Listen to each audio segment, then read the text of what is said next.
कांग्रेस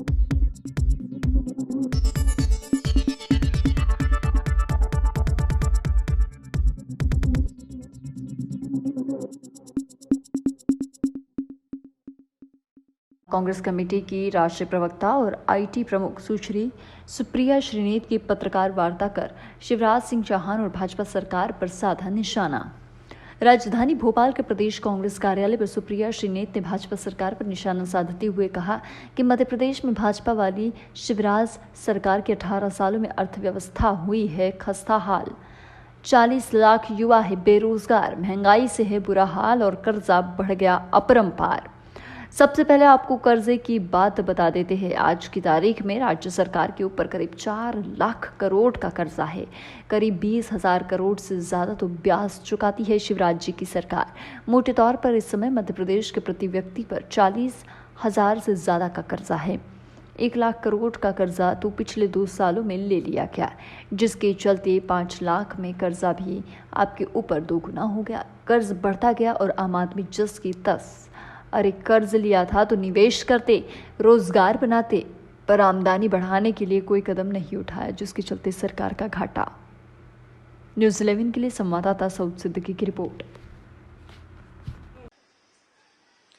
18 साल के शिवराज जी के जंगल राज में सबसे बुरी स्थिति मध्य प्रदेश की अर्थव्यवस्था की और बदहाली का यह आलम है कि कर्जे के बोझ के तले लोग डूब चुके हैं। 4 लाख करोड़ से ज्यादा का कर्जा है। अगर आज भी एक नवजात शिशु इस राज्य में पैदा हो रहा है तो उसके सिर के ऊपर 40,000 रुपए का कर्ज है।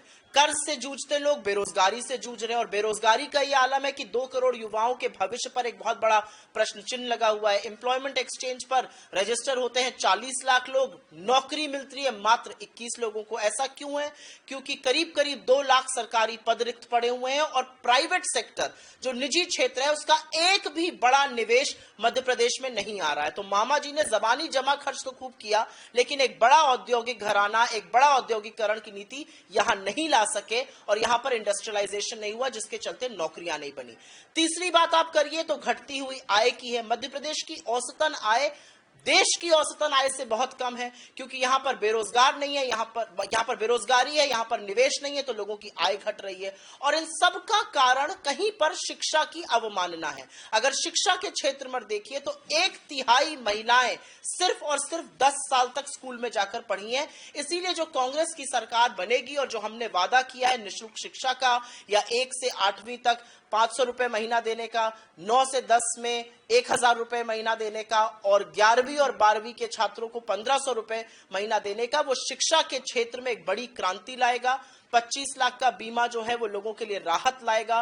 महंगाई से जो हम 500 रुपए के सिलेंडर की बात कर रहे हैं या महिलाओं के खाते में 1,500 रुपए देने की बात कर रहे हैं, ये उनके हाथ में कुछ पैसा देंगी जो वो शिक्षा, स्वास्थ्य, अपने परिवार पर खर्चा कर सकेंगी। तो मुझे ऐसा लगता है कि आने वाले वक्त में कल जो है वो आज से बेहतर होगा, क्योंकि अर्थव्यवस्था की बदहाली को हम समझते हैं, कर्ज को हम निवेश में बदलेंगे और ये सुनिश्चित करेंगे कि मध्य प्रदेश में रोजगार का सृजन हो और यहां पर 2 करोड़ लोगों के भविष्य पर प्रश्न चिन्ह ना लगे। धन्यवाद।